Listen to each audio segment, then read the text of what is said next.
রাস্তাটা একটু যত হয়ে যায় তাতে আমাদের জন্য একটু প্লাস পয়েন্ট, এলাকার লোকজন সবাই মিলিয়ে আমরা সুখে শান্তিতে থাকতে পারবো। কিন্তু রাস্তাঘাটের আমাদের বিশেষ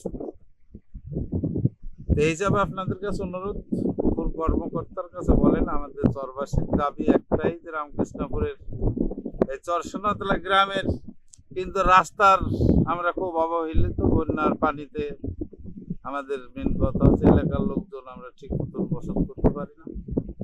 এই হিসাবে কর্মকর্তার কাছে আমাদের দাবি আমাদের এই রামকৃষ্ণপুর ইউনিয়নের চরসোনাতলা গ্রামের রাস্তাঘাট গুলো আমাদের যদি করে দেয় আমাদের অনেক কষ্ট হয় এখানে, হয়তো আমরা দুর্যোগের মুখে আছি।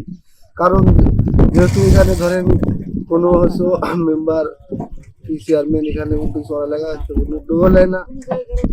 দেখতেই তো পাচ্ছেন যে রাস্তার পরিস্থিতি, আমাদের চলাচল অনেক অসুবিধার মধ্যে আমরা এখানে বসবাস করি। ব্রিজ আছে কিন্তু সড়ক মানে রাস্তাঘাটে কোনো মেরামত নেই এরকম ছিল, কিন্তু আমাদের এলাকার লোকজন সম্মিলিতভাবে এখানে কিছু মাটি উঠাইছিল, তারপরে আপনার বন্যার পানিতে আবার কেটে গেছে। আমাদের সরকারিভাবে কোনো অনুদানও আসে নাই, মেম্বার চেয়ারম্যানও কোনো মানে রাস্তাঘাট মেরামত করে নাই। আচ্ছা, এইভাবে চলতে আপনাদের কষ্ট যে হচ্ছে? অবশ্যই কষ্ট হয়।